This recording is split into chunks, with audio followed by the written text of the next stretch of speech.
Baara sa jabar am doom mu fekk la ci biir kaso bi lu metti la dafa am sama benn waay boo xam ni dafa wuuteeg gis-gis ak Cheikh Bara Ndiaye ci wàllu politique mu ne ma bokk naa ci gën a contre Cheikh Bara Ndiaye waaye li ko dal dama ko see yërëm ma ne ko kaay ma tontu la loo xam ne si nii soo ko waxoon ci kanam Cheikh Bara Ndiaye loolu la lay tontu sa jabar am doom mu fekk la ci kaso bi metti na trop waaye dugg ci kaso bi sa jabar ñaan la baat moo ko gën a metti sa jabar am doom mu fekk la ci kaso bi metti na trop waaye dugg ci kaso bi sa waajur bu góor génn àdduna moo ko gën a metti war a ngénte sa doom mu fekk la ci kaso bi metti na trop waaye nekk ci kaso bi sa waajur bu jigéen génn àdduna moo ko gën a metti te am na ñu koy dund. li muy ngénte doomam mu fekk ko ci biir kaso bi su fekkee ni metti na ko tamit ñu dugal ko ci biir kaso bi te teguñu ko ci dëgg teguñu ko ci yoon moo ko gën a metti bi ni ngénte doomam mu fekk ko ci biir kaso bi jëralu ko grève de la faim bi ñu ko dugalee ci kaso bi teguñu ko ci dëgg teguñu ko ci yoon jaraloon na ko grève de la faim. maa la ko dig jamono dina toll foo xam ne si nii soo amul xam-xam bu leer doo def politique jamono mi ngi yegg si foo xam ne si nii soo amul xam-xamu diine bu wér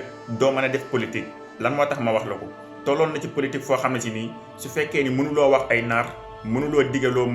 mënuloo wax loo narul matuloo politicien politique dem ba toll foo xam ne si nii soo waxee dëgg ñu lay farloo ci yenn parti dem ba dañuy condamné nit ci dëgg maanaam ngir ragal xeetu dëgg yi muy génne ci làmmiñam mu convaincre ndaw ñi ci dëkk boo xam ne si nii soo nekkul woon koo xam ne si nii doo wax dëgg soo yorul woon xaalis ngir financé ndaw ñi soo yorul woon ceeb ngir jox ko mag ñi wala nga yor aw jiwu ngir jox ko baykat yi duñu jàpp ne yow yaay politicien bi gën. jamono di tourné ba ndaw ñi boo leen mënul teg ci xam-xam bu leer soo mënul génnee ay argument yu wér soo leen mënul wax ay projet wax sa ambition ñu xam ne yow kat ku mën a développer réew mi nga duñu la topp li nu lay jàppe mooy benn nit nga boo xam ne si nii manipulation moo la tax a jóg.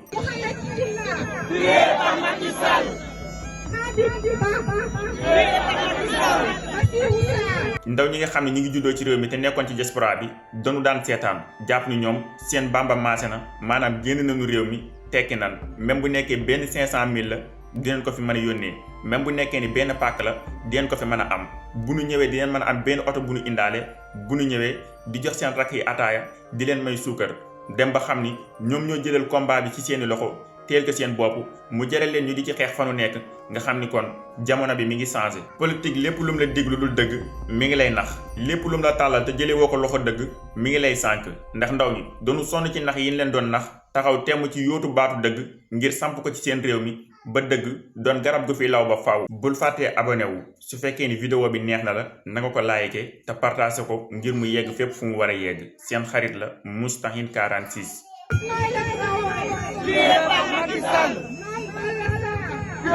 Macky Sall